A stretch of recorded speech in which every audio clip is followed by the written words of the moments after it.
Hi guys, my name is Bernard Cruz, and then nandito na naman tayo para gumawa ng panibagong video o kaalaman sa paggawa ng isang cellphone or tablet. Ayan, itong nakikita nyo guys, motherboard siya, isang tablet Lenovo. Ayan, tablet siya na Lenovo. So ang gagawin natin muna dito is ayan, mga plate nya para makita natin ang gusto yung mga pyesa. Kailangan natin siyang tanggalin. So naka built in kasi siya, yung mga plate nya. Hindi natin kaya tong kabin ng ito lang tweezer, hindi kaya tong kabin basta-basta ng tweezer dahil nakahinang siya guys, na nakakapit siya sa motherboard. So paano ba tanggalin yung mga ganitong plate na hindi nasisira yung mga pyesa sa loob, kasi guys pagka pinuwersa natin tong buksan, ginapinta natin ng mga ito tweezer, nail cutter, nipper, gamitan natin ng mga ganyan.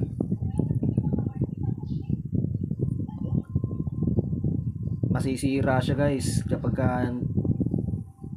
hindi natin iningatan, yung tamang pagtanggal itong mga plate na to. Ayan. So ang mangyayari, imbis na magawa natin yung isang tablet o cellphone, wala, lalo lang masisira, kapag may nabunot na pyesa dyan, lalo na nasagi natin yung mga power IC. Nako, sakit sa ulo. Imbis na kumita tayo, ang mangyayari is mag-aabono pa tayo pang magbabayad sa customer dahil na-aksidente natin yung motherboard nya, So guys, itong video na to, sana may matutunan kayo, paano tamang pagtanggal ng mga plate na mga built-in. Yung iba kasi guys, tutungkabin mo lang, hindi siya naka built-in yung ibang takip. Ito kasi puro built-in yung takip nya, yung tablet na to. So madali lang naman tanggalin yan kung meron kang hot air, gagamit tayo ng hot air guys sa pagtanggal. Kung gamit ko Gordak, yung maliit lang siya, yung model nya Gordak 958A.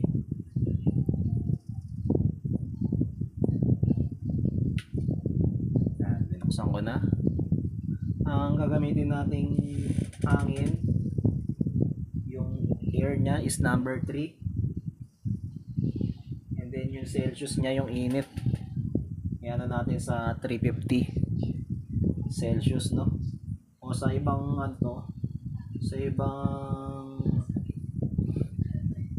mga sinaunang Gordak, yung malaki Gordak 850, sa number 6 to, yung init nya number 6, kung yun yung gamit nyo. So kunin natin hot air. Ayan, make sure na pairamdaman nyo muna. Ayan, mainit na, bilis lang naman siya uminit, So ingat lang guys, sa paggamit ng hot air. Ayan, ikot-ikot lang natin guys, wag sa isang direksyon lang kasi matamaan yung mga mahalagang pyesa, Ayan, pwedeng ilaro-laruin mo lang yung hot air. Ayan,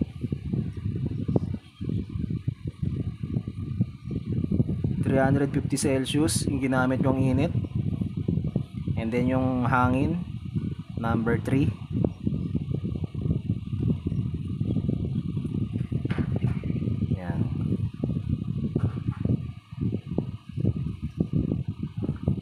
Kung ayaw, pwede nyo naman i-steady lang, basta make sure na walang tatamaang pyesa.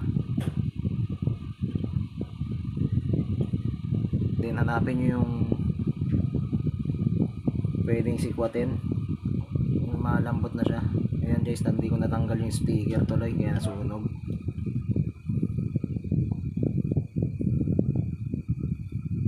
Hanap ka ng way para maangat mo. Dahan-dahan lang, no? Huwag nyo pepersahin. Dahan-dahan lang para walang mapunit sa loob. Unti-unti naman lalambot yan guys, no? Yung mga paan ng plate na nakadikit sa motherboard. Ayan, dahan-dahan lang. Huwag nyo pepersahin. Ayan, maangat-angat na siya guys. Medyo matigas nga lang siya. So, di bali ng matagal. Basta walang sablay sa trabaho, no? Walang mabubunot na pyesa. Ingat lang guys. Ayan. Nakikita nyo, medyo maangat na siya. Angat nyo lang ng tweezer guys, no? Ayan. Ganyan lang. Huwag nyo mamadaliin. Ayan, medyo maangat na siya.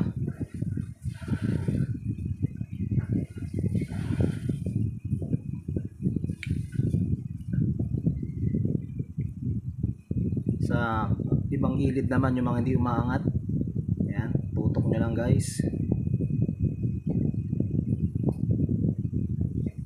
Ingat lang pag angat. Medyo matigas nga lang talaga guys, no? Kung mga ganitong plate.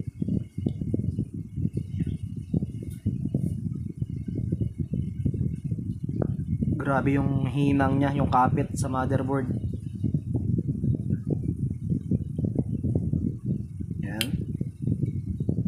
Importante to guys, lalo na yung mga water damage, no? Kailangan natin tanggalin lahat to guys para makita natin kung ano ba yung pyesa na nasira. Gagamit tayo ng short killer, no? Ayan, makikita natin ng klaro. So ayan, hindi na siya umaangat. Medyo makunat nga lang talaga. Pwede naman 400 degrees Celsius yung gamitin, no? 400 Celsius. Kaya lang guys, iniiwasan natin makasunog ng pyesa, no? Kaya 350 lang, okay na.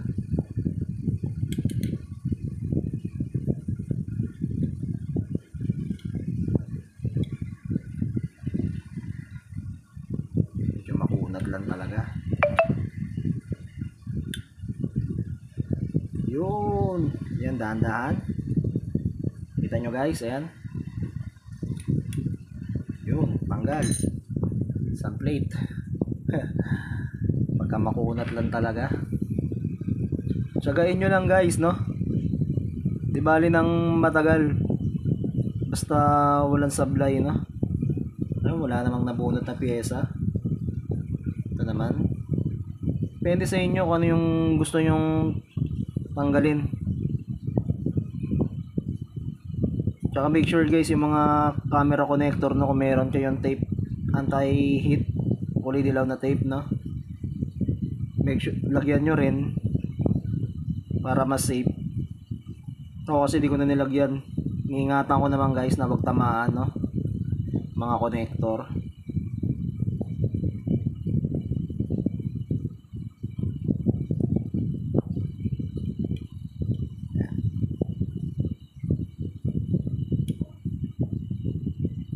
Ingat lang guys na sa pag-angat ng mga plate. Dahan-dahan lang, huwag nyo nang pepersahin talaga. Ayan. Lalambot naman yan eh. Mararamdaman nyo naman kung makunat pa o lumalambot na siya.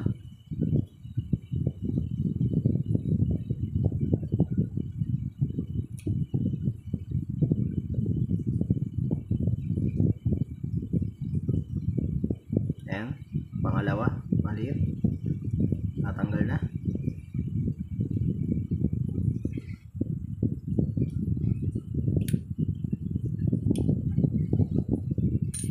tanggal.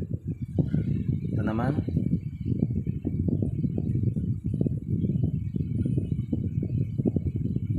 Basta ingat lang guys, no. Tignan nyo yung kung meron kayong masasagi na capacitor kapag ka inaangat nyo yung mga plate. Medyo makunat lang talaga.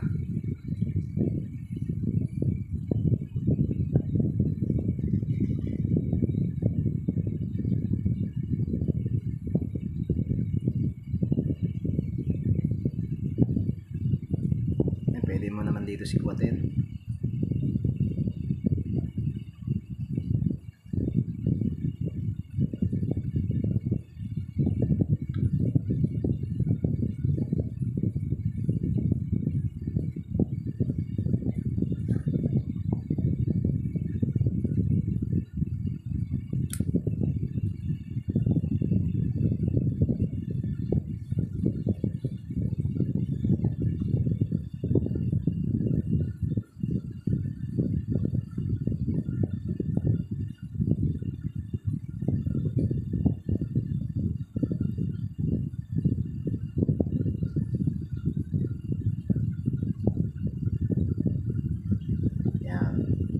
Unti nyo lang angatin guys, no. Medyo makunat lang talaga yung mga plate. Hindi masyadong persahin, baka dumugo yung motherboard. May matanggal na pyesa.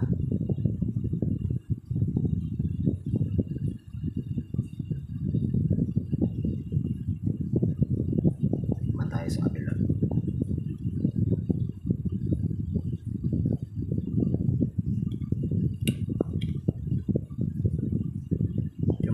Na lang siya. Advice ko guys, talagang dapat 350 Celsius lang ang gamitin, kasi pag 400 masyado nang mainit. Pagka inangat mo yung plate, na experience ko na yun, sinubukan kong 400. Pag angat ko ng plate, kahit dahan-dahan lang, pagtingin ko may mga natanggal na capacitor, mga maliliit na pyesa. Hindi siyang matanggal pag masyadong mainit guys. So kaya ingat lang.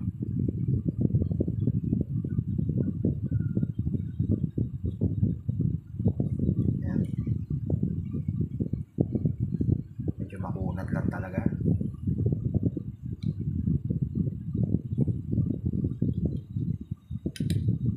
Yo.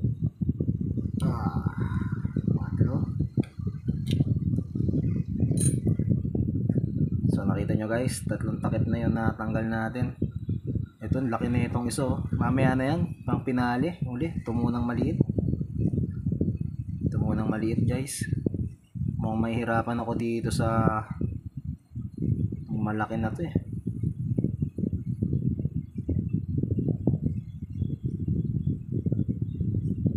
Init-initin nyo muna.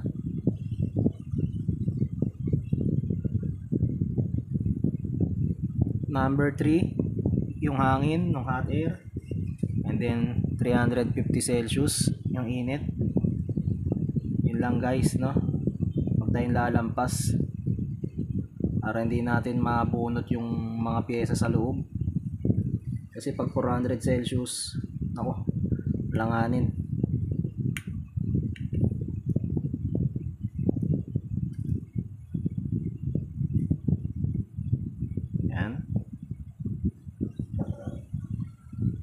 Lalong-lalo na sa mga nawa-water damage, no. Mga cellphone o motherboard, kailangan talaga lahat ng plate at maaari tanggalin.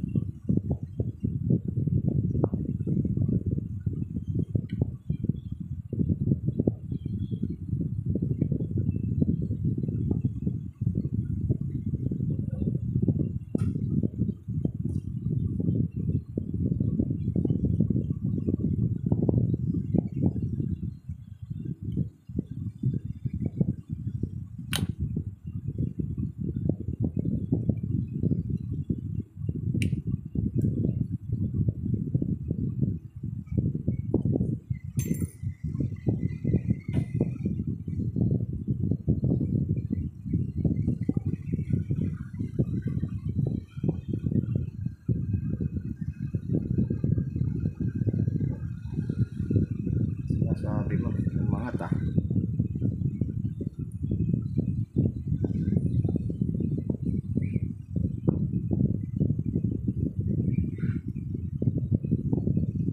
So ito naman yung pinali, pinakamalaki.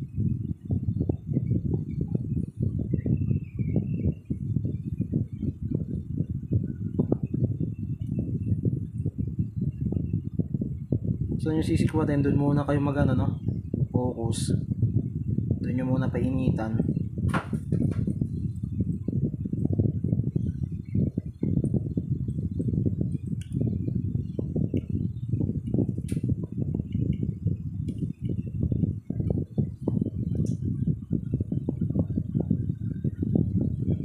Mahirap to ah.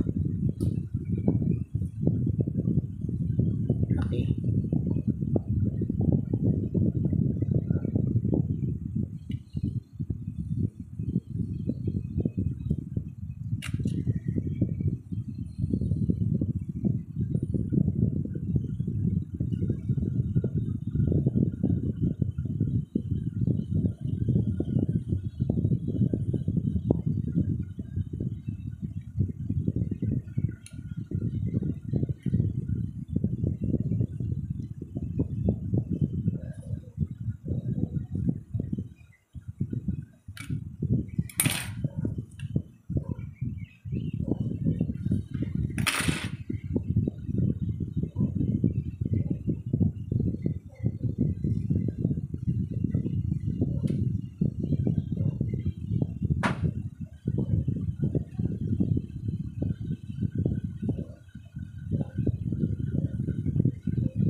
Malaking plate na to.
Kunat.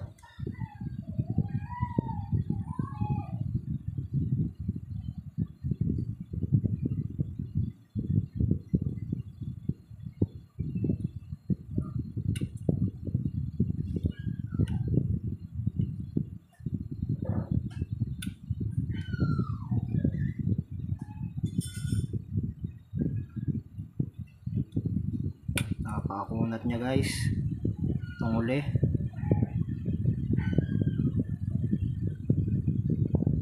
Medyo tatsagain mo lang talaga.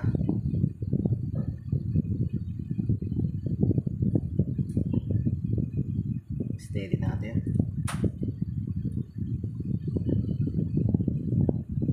Ako, napakakunat. Yun. Medyo maangat na siya.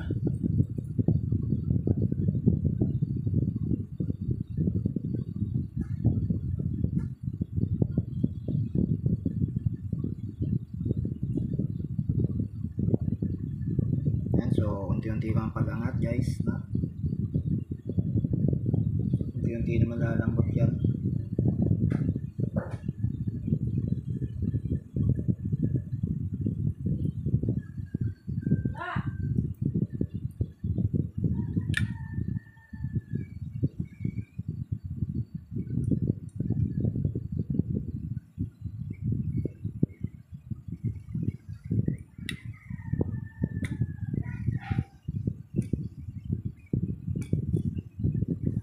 umangat na siya.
Ingat lang.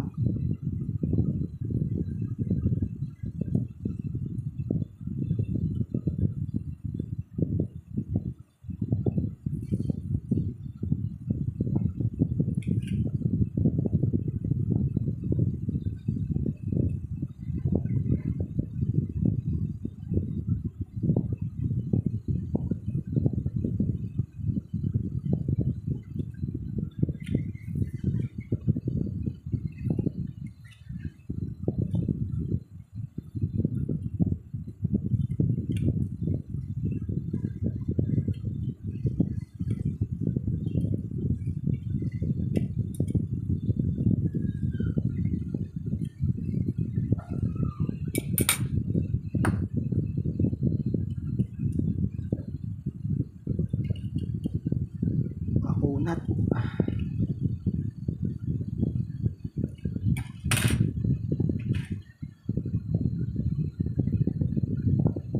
Inito ng tweezer ko pero siya di pa rin siya umaangat.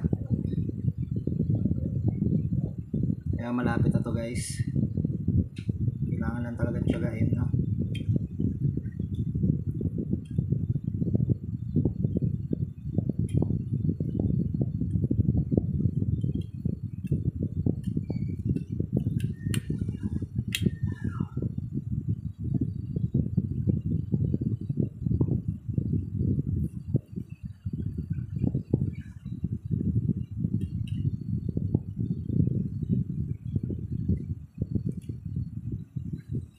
Angat na siya eh.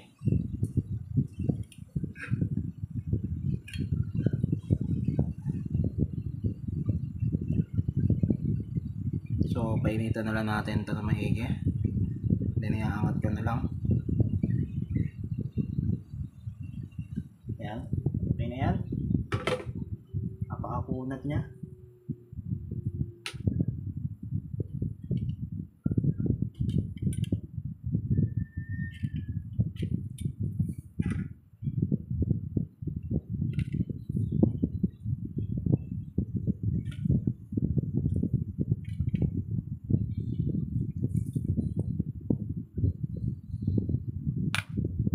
Dahan-dahan lang, no? Ayan.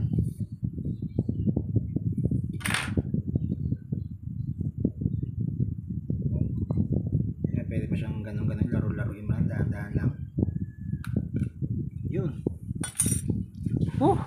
Tanggal din. So, yun po guys, no? Natanggal na natin lahat ng motherboard plate niya, mga takip. So I hope na may natutunan kayo sa mga bagong video natin.